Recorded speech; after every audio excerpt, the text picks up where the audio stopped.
Some new information just in out of Greer after deputies say a fight between two people ended with one man stabbed and another in jail, and it all happened inside a gas station. This is a look at the Spinks on the Parkway and South Batesville Road yesterday morning.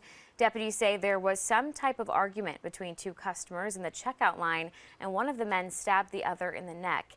That victim was taken to the hospital, and we are working to learn his condition.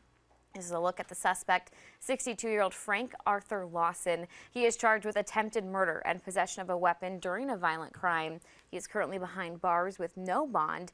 Deputies do not believe Lawson knew that victim.